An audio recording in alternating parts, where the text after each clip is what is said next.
Hello and welcome to this Astranti Connect YouTube video taking a look at our ultimate guide to becoming a counsellor or psychotherapist in the UK.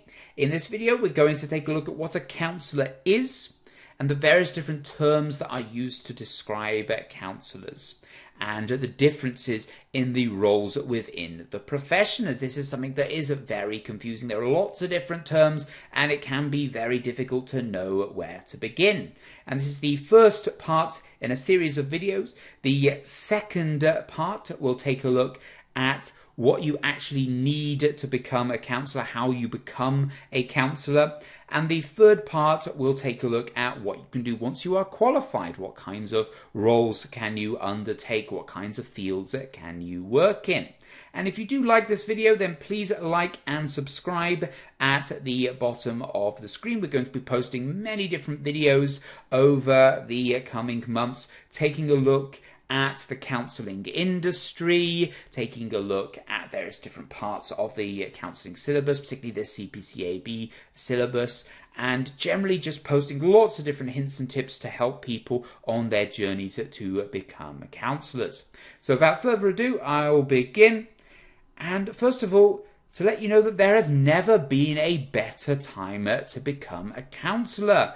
Mental health is a real hot button issue. There has seen a huge increase in the amount of people undertaking counselling training and also people that are looking to get therapy as well, to have counselling. So it's a very good time for you to get into this industry if that is what you want. And I've got some statistics on the screen for you here. And this one relates to some statistics coming from BACP. Now, that is a term or an acronym you need to be familiar with. That's the British Association for Counselling and Psychotherapy. It's the main professional body within the industry, and one that, if you are looking to become a counsellor, you will ultimately need to become a member of, or should be looking to become a member of.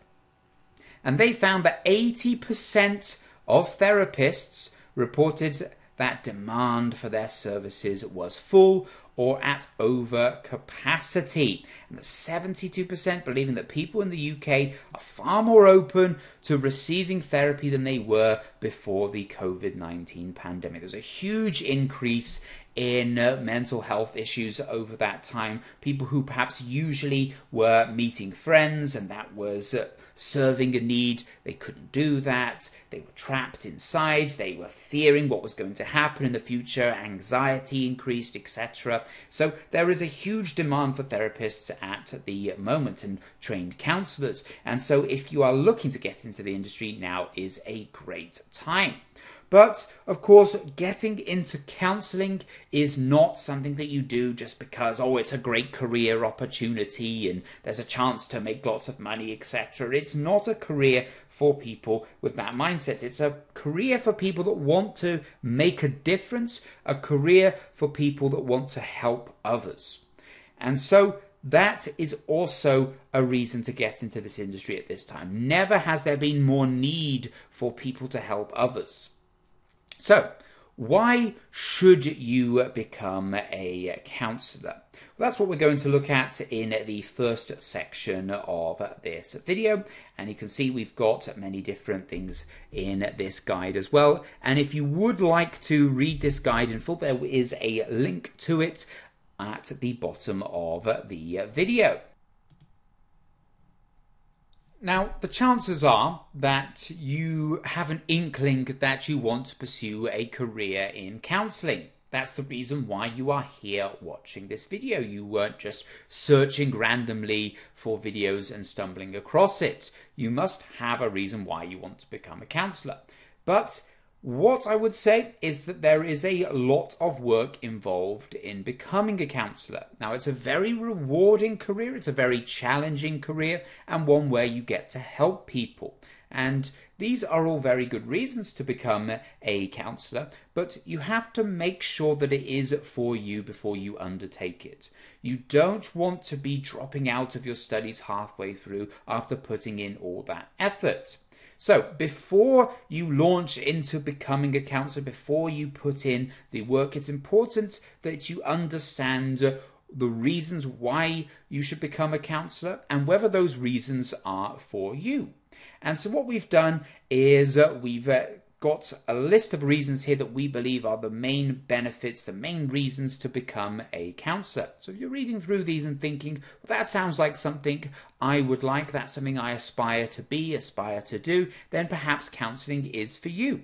If, however, you're reading it and you find that that isn't what you want from a career, then perhaps counselling isn't the career for you. And it's very important that you decide on that early on.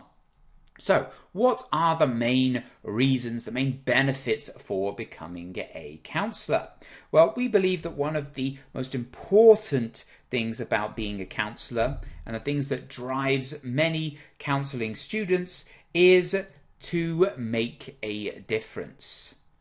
To make a difference in your own life, but to make a difference in the lives of others as well. It really does change lives. Not only does providing counselling change lives, but undertaking the process of becoming a counsellor changes your own life as well, changes your interpretation, changes your viewpoints on the world. And there are lots of people that require counselling. As we've seen, there has been a huge increase over the pandemic with people dealing with anxiety, people dealing with issues in their relationships.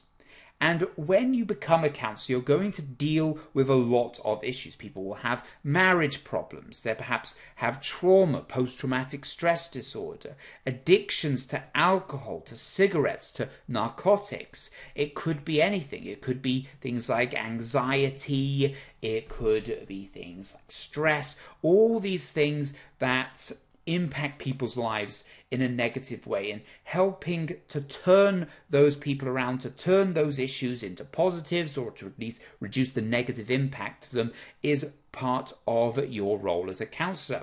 So you really are going to make a difference on people's lives, but within that becomes a lot of responsibility as well. You need to be sure that you are in a position where you can help these people out.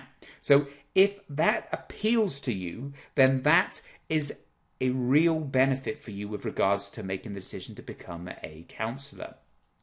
Also, the challenging work as well.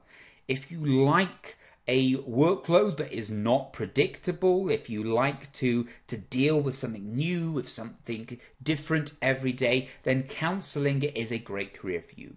And we've asked many counsellors over the years that we've been working in counselling training, and many students as well, and they will all tell you that no 2 days are the same. Each client has their own different challenges, and also their own things that you need to bring to the table when you are dealing with them, etc. And that's not just with each client, that's with each session as well. A client might be different in any different session. So it's very, very useful for you to know that you are someone that wants to stretch themselves, that wants to grow, that wants to develop, because these are things that you're going to have to do on a daily basis as part of a career in counselling. But it's also a very, very rewarding career. All of these things are going to give you personal fulfillment. Knowing that you've made a difference, knowing that you have helped someone out with that issue. When someone can come to you at the end of their various different counselling sessions and say, you've made such a difference to my life, I was letting these things really get me down, stop me from living my lives, but you helped me to turn that around. That is really, really rewarding from a personal standpoint, and also just from a benefit to the world, benefit to society as well. But within that revolves a lot of personal interaction. You have to talk with people, a variety of people, day to day. It can be online or it can be in person. So it's very important to know whether or not you are a people person or not. This is a career for people persons, or people. it's something that if you are very introverted, if you don't like social interactions, then it perhaps is not going to be the career for you, because it does involve a great deal of dealing with other individuals. And then from a benefits perspective, from a compensation perspective, a payment perspective, etc., when you start counselling, you're likely to be on an annual salary of around about 20 to 25,000, but that will increase as you become more experienced, as you are able to attract more clients, as you are able to step up in terms of your role, if you're a counsellor within the National Health Service, etc., or if you become a clinical supervisor, which is another step in the counselling process later down the line. But it's unlikely that your primary motivation is going to be money and a salary if you are looking at entering in this profession. There are plenty of professions that pay a lot more, but it's not a profession for people that want to just earn money. It's a profession for people that want to make a difference, that want to help people with their lives. So those are the main reasons for becoming a counsellor. At least in our eyes, there are other reasons as well, and there may be ones that you think are even better reasons to become a counsellor. And if that is the case, then by all means pop them in the comment section below. We would love to hear from you. Now on to another question, and this is one that many students often ask, is what's the difference between a counsellor and a therapist and a psychotherapist? And this is a real issue. There is a lot of different terms out there with regards to the counselling and the therapeutic industry. Lots of different acronyms. You've got BACP, CPCAB, NCS, UKCP, counsellor, therapist, psychotherapist. All of these different terms are very, very confusing, and if you are new to the industry, they're likely to leave you scratching your head, not knowing exactly which one of them is which one do you want to become, what kinds of membership bodies you need to be involved with, what's the difference between an awarding body and a membership body, etc. So we're going to describe these terms now to hopefully clear up some of that confusion. And now essentially what all of these different roles are, whether it's counsellors, therapists, psychotherapists, is all about providing help, providing aid, providing assistance, hearing people, hearing clients, and enhancing their well-being.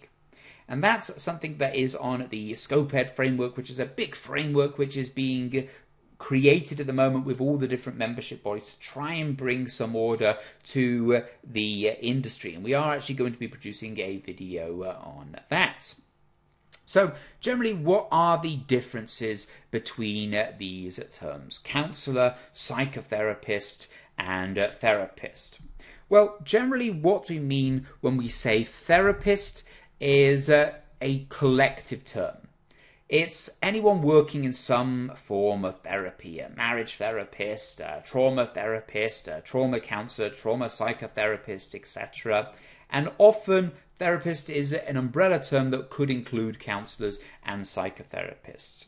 So when someone says that they want to become a therapist or they need to go to a therapist to receive therapy, etc., actually the question is that they want to see a counsellor or a psychotherapist, or they want to become a counsellor or a psychotherapist. Now, onto those two terms, counsellors generally work with clients on a short to medium term basis. It could be for a few weeks, could be for a few months, to help them to overcome a specific issue. And this could be such as a trauma, it could be addiction, it could be grief counselling because of the death of a loved one, etc. So generally, counsellors are talking people through their problems, being a sounding board, hearing what they are saying and helping them to work through that trauma. Whereas a psychotherapist generally looks a bit deeper, looks to dig a bit deeper than a counsellor to diagnose and deal with the root cause of long-standing issues.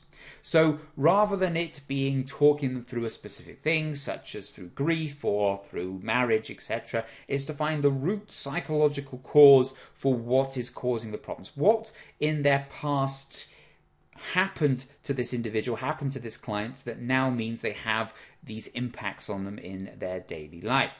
And generally, a psychotherapist will have more qualifications than counsellors. Not always the case, but the higher level qualifications, when you get to level 6, level 7, etc., are more to do with psychotherapy. So often the first part in becoming a psychotherapist is to become a counsellor and then to build on those qualifications, build on that experience at a later date. So that brings us to the end of this video. I hope you are now ready to make a decision about whether or not you want to become a counsellor. Please join me for the next video where I'm going to look at the steps that you now need to undertake to become a counsellor. Looking at whether it's the right fit for you as a career, looking at the qualifications that you need and how you go about earning those qualifications as well, and also other additional things that you will need for certain types of roles within the counselling profession, such as DBS checks if you're going to be working with children and vulnerable adults. So I hope that has helped clear up some of the confusion surrounding the terms counsellor, psychotherapist, therapist, and also the section before we looked at the reasons to become a counsellor and whether or not those appealed to you and you looked at them and thought, yes, that's really what I want from my career. If that is so, then maybe this is the career for you. So please join me for the next video, and also do like and subscribe at the bottom of the screen. Do give me some comments as well if there are any other questions that you want to ask. And also visit our website, www.astranticonnect.com, for more information about the types of courses that we offer here at Connect.